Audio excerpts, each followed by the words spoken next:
ॐ तद्विष्णोः परमं पदं सदा पश्यन्ति सूर्यः दिवीव चक्षुराततम्। प्रिय जिज्ञासुजनों, आज हम एक अलग ही तरह का टॉपिक लेकर के बात करेंगे, सुर और सुरा का भेद। आप लोगों को ज़रूर आश्चर्य लगेगा कि हमेशा वेदों की बात करने वाला व्यक्ति ये पौराणिक कथाओं में कैसे उलझ रहा है। इसका कारण भी क्लास के अंत में समझ में आ जाएगा। फिलहाल मैं आपको ले चलता हूँ वाल्मीकि रामायण के उस भाग में जहाँ पर यह सुर और सुरा का भेद बताया गया है, और अंत में मैं ज़रूर ये बताने की कोशिश करूँगा कि बाकी लोग जिस ढंग का अर्थ लगाते हैं उससे मैं क्यों नहीं सहमत हूँ। तो वाल्मीकि रामायण के बालकांड के 45वें सर्ग में, बालकांड सर्ग नंबर 45 और श्लोक नंबर 36, 37, 38 को मैं डिस्क्राइब करना चाहूँगा, सो दैट इससे ये होगा कि आप लोगों को खुद इसके अर्थ को समझने में कोई प्रॉब्लम नहीं होगी। वरुणस्य ततः कन्या वारुणी रघुनंदन उत्पपात महाभागा मार्गमाणा परिग्रहम् दितेह पुत्रा दताम राम जगृहु वरुणात्मजा अदतेस्तु सुतावीर जगृहुस्ताम अनिंदिताम असुरास्तेन दैतेया सुरास्तेन अदिते सुता हिष्टाः प्रमुदिताश्चासन वारुणी ग्रहणात् सुरा। पहले संदर्भ जान लीजिए।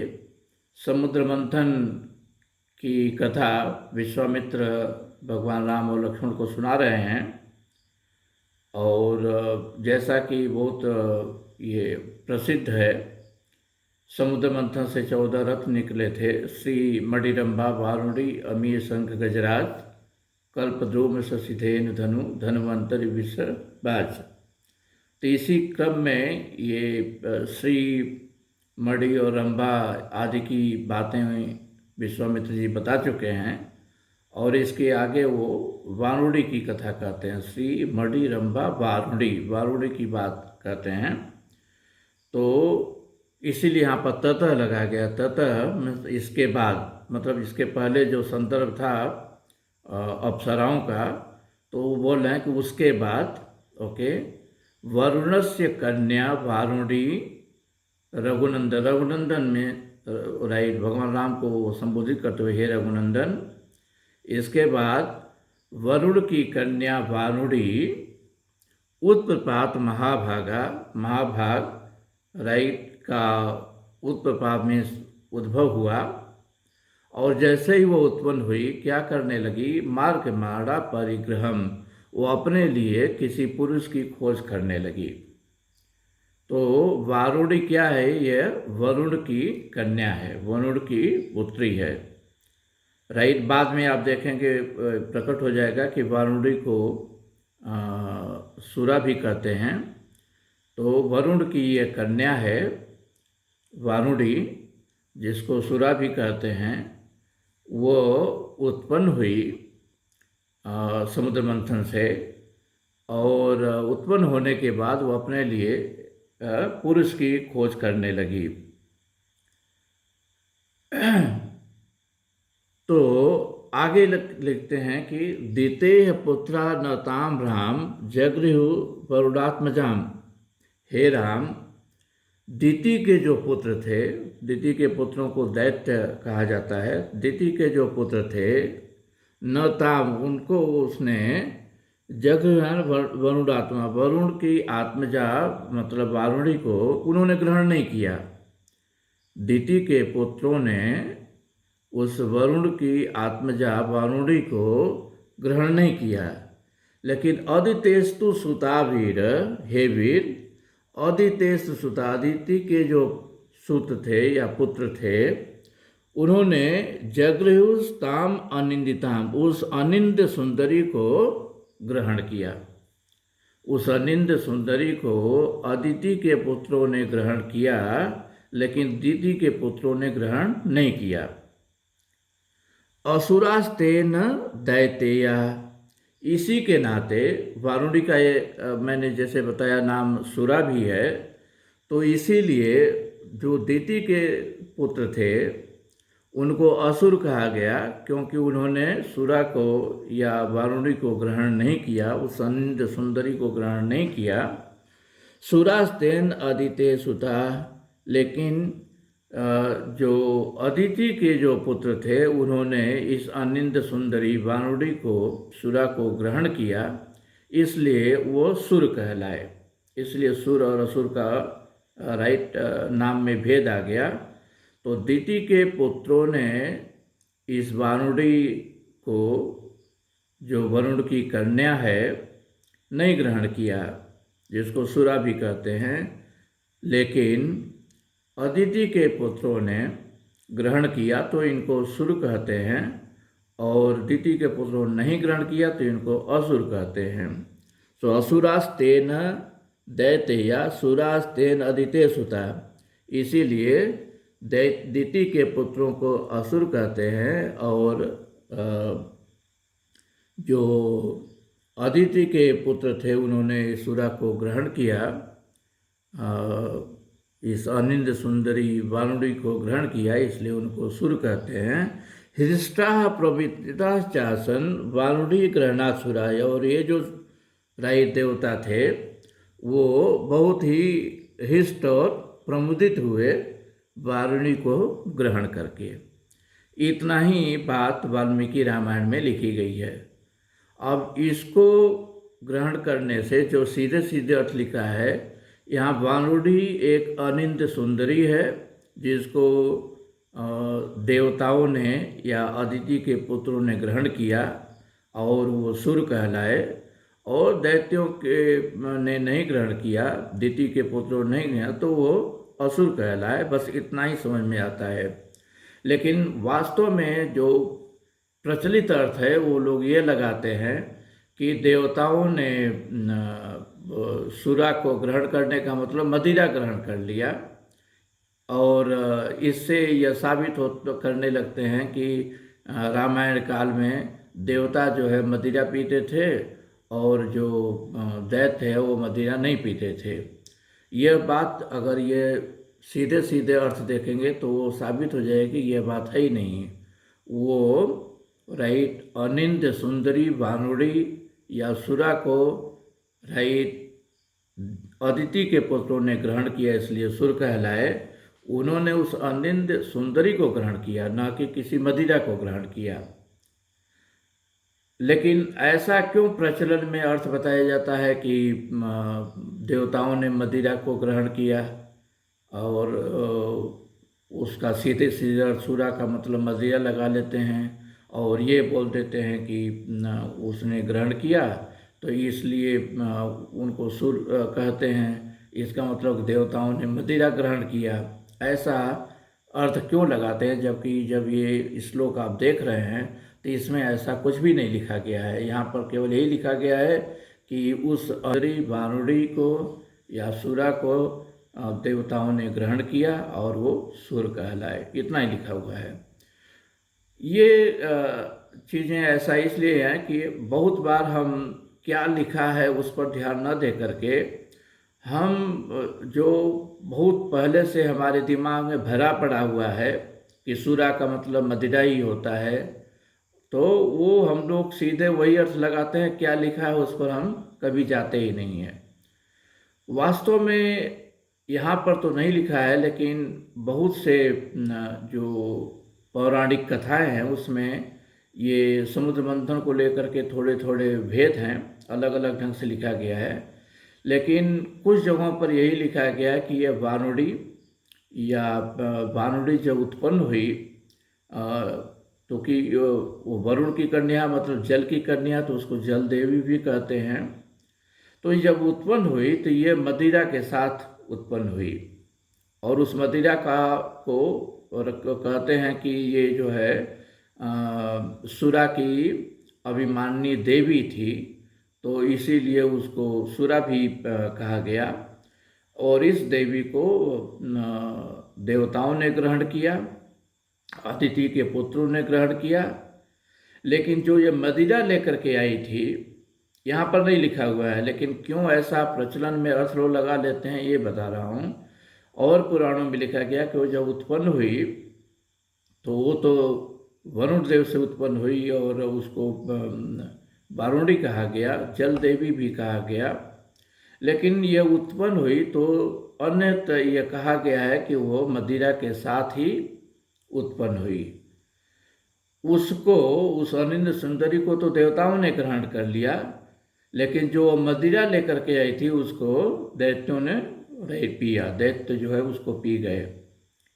तो कहानी वास्तव में इस ढंग से है, लेकिन यहाँ पर हम सीधे सीधे प्रचलित अर्थ लगा लेते हैं कि सुरा का मतलब मदिरा, तो वहाँ पर अनिंद सुंदरी की बात ही हट जाती है, और ये कहते हैं कि देवता जो हैं वो सुरा या मदिरा को पी गए। वास्तविकता ये है कि जैसे मान लो कि आपके घर में शादी हुई किसी की, और एक लड़की आती है तो किसी की पत्नी बन कर आती है, तो वो तो जिसकी पत्नी बन कर के आई उसने उसको ग्रहण किया। लेकिन जब वो आती है तो बहुत सारा खाने पीने के सामान लेकर आती है, तो अन्य लोगों खाने पीने के सामान को वो ग्रहण करते हैं। वैसे ही है अनिंद सुंदरी वारुणी अपने साथ मदिरा लेकर के आई थी, तो इस सुंदरी को तो देवताओं ने ग्रहण कर लिया और वो सुर कहलाए, लेकिन जो मदिरा लेकर के आई थी उसको ये दैत्य लोग अटक गए, और इसलिए वो लोग असुर कहलाए। असली अर्थ भी यही है। वास्तविकता तो ये है कि ये सभी कथाएं जो हैं पुराणों से ली गई है, और बहुत सी पौराणिक कथाओं में हम लोग को मानना भी नहीं चाहिए, और जो मानना चाहिए जो सही है उतना तक माने भी तो थोड़ा ठीक है। लेकिन बहुत जगहों पर इनको तोड़ मरोड़ करके हम लोगों ने उस अर्थ में प्रयुक्त किया है जो किसी को सूट करता था, राइट। उस वैसे ही ये भी है, इसको धीरे धीरे सीधे सीधे अर्थ लगा लिया। सुंदरी की बात ही नहीं आई, वारुणी की बात ही नहीं आई, केवल मदिरा की बात आई कि मदिरा को देवताओं ने पी गया, ऐसे अर्थ लगाना शुरू कर दिया। लेकिन वास्तव में जो वाल्मीकि रामायण में लिखा है वो यही कह रहा है कि वो अनिंद सुंदरी को देवताओं ने ग्रहण किया, वो सुर कहलाए, और दैत्यों ने नहीं ग्रहण किया, वो असुर कहलाए। इतना ही लिखा हुआ है। बाकी पुराणों के माध्यम से जो और कथाएं प्रचलित हैं, तो मैंने बताया कि क्या भेद है वहाँ पर। वो भेद यही है कि उस सुंदरी को तो राइट इन लोगों ने ग्रहण किया, देवताओं ने, अदिति के पुत्रों ने, और वो सुर कहलाए। लेकिन दैत्य कहे कि हमें सुंदरी नहीं चाहिए, हमें तो वो मदिरा चाहिए, और वो मदिरा पी गए। तो ऐसे कथा समझना चाहिए।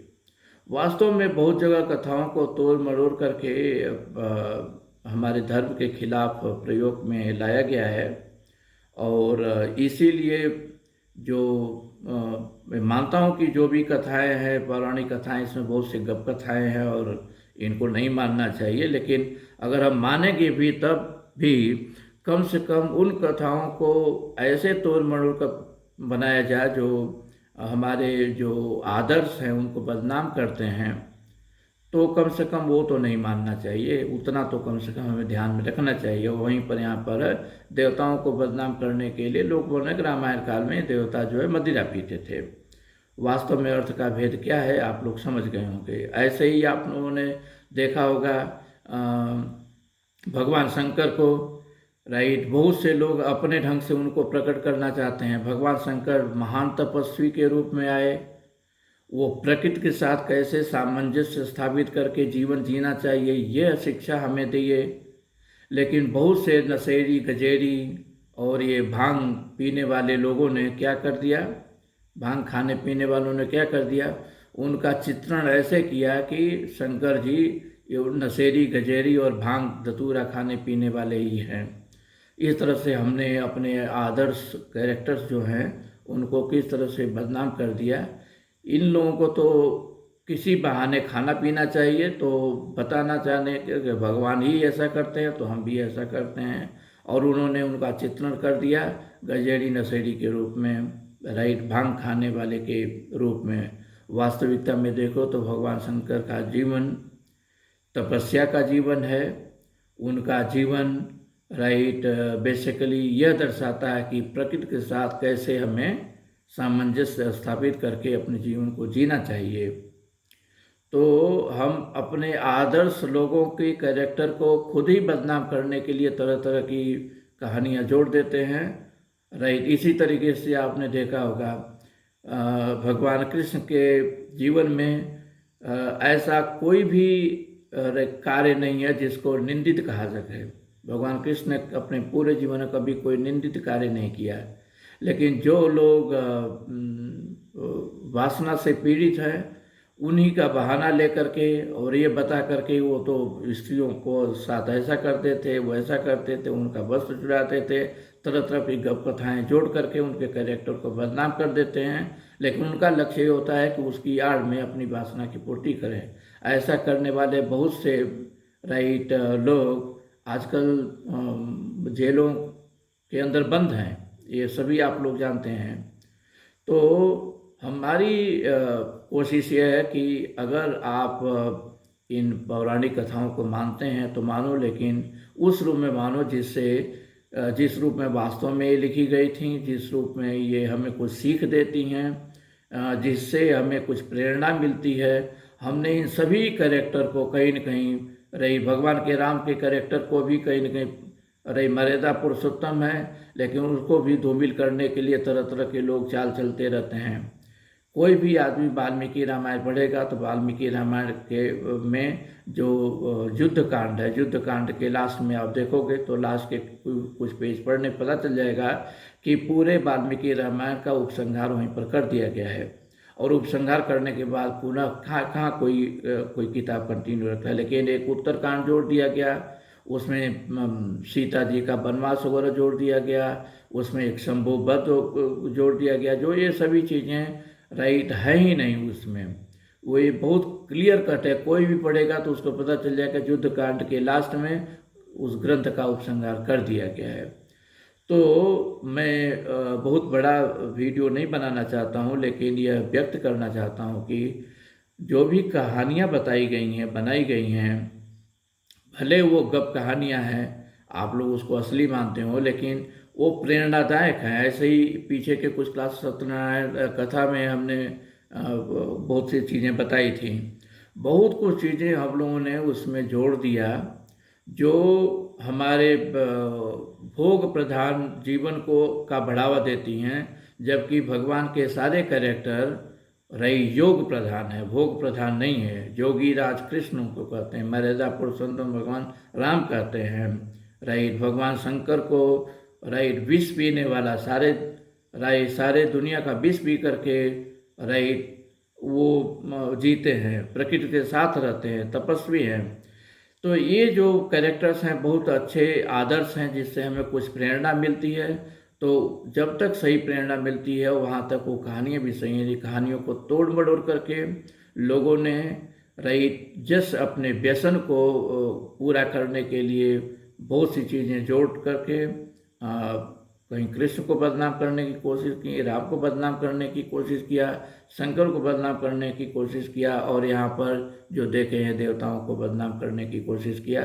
तो इनसे हमें सतर्क रहना चाहिए। अगर हम किसी की बात सिंपली सुनते हैं और उस पर कभी मनन नहीं करते हैं तो ऐसे ही जाएगा। इसीलिए मैं इस श्लोकों को मैंने यहाँ पर दर्शाया है, ताकि आप लोग खुद ही देख लो कि वास्तव में इस श्लोक में क्या लिखा गया है और वास्तव में लोग अर्थ क्या लगाते हैं। यहाँ पर केवल यही लिखा गया है कि उस अनिंद सुंदरी को देवताओं ने ग्रहण किया और वो सुर कहलाए, उसको नहीं ग्रहण करने वाले दिति के पुत्र जो है असुर कहलाए। बाकी पुराणों के माध्यम से यह मैंने बताया कि वो सुंदरी मदिरा के साथ उत्पन्न हुई थी, तो मदिरा को तो वो दैत्य पी गए। तो इस तरीके से सुर असुर में भेद है। और इसी तरीके से हमारे जितने पौराणिक आख्यान हैं उसमें बहुत कुछ आदर्श हैं, बहुत कुछ सीखने के लिए है, बहुत कुछ प्रेरणादायक है। चाहे उनको वास्तविक कहानी माने या न माने, लेकिन प्रेरणा तो मिलती है। लेकिन उनको गलत ढंग से प्रोजेक्ट कर करके बहुत से लोगों ने अपनी वासनाओं की पूर्ति का हेतु बना रखा है। उससे हमें बचना चाहिए, इससे हमें सतर्क रहना चाहिए। इन्हीं बातों के साथ हम विराम लेते हैं। ओम तत्सत।